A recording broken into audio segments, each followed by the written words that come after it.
Hello mga kapiyon call. So nandito tayo sa bahay namin. Dito rin sa Makabog. So may pina-check nila na pressure, refrigerator. Yan mga kapiyon ko. So obserbahan natin kung okay ba ang lamig. So lagyan ko ng kilometer. So ang amperahe niya is 1 ampere. So tingnan natin pag uminit yung condenser, so lalamig na dyan sa loob, so mainit na mga kapiyon ko. Yun ang palatandaan na pag uminit ang condenser, so lalamig yan, opposite yan, lamig dyan sa evaporator. So itong filter dryer, so mainit pag mainit, so talagang maganda ang lamig nito. So maganda ang tunog ng compressor, hindi masyadong maingay. So condition pa ang motor mga kapingol.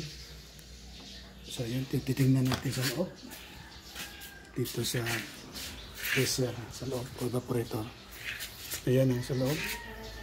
Ang brand nito is higher pressure. Ayan mga kapingol. Tingnan natin yung pipe niya. Tapos ano dito yung inlet niya at malamig na mga kapiyon ko.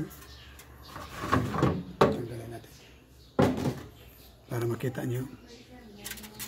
Ayan, malamig mga kapiyon ko. Ito yung first stage, second stage.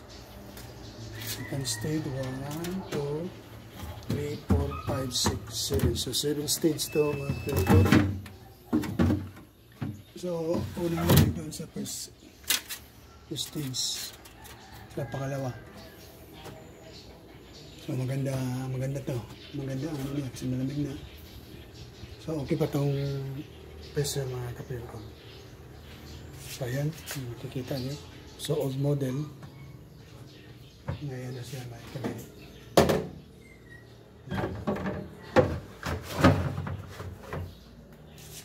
So obserbahan natin kung mag-aayos talaga. So ayos yung project ko. So sa tingin ko ayos talaga mga filter kasi mainit yung condenser.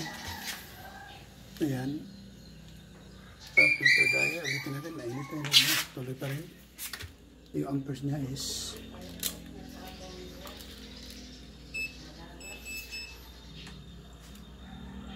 so 1 ampere pa rin yung ampere natin.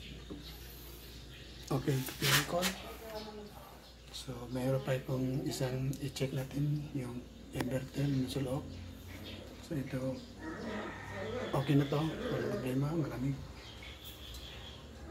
So ayan, maraming salamat sa yung call.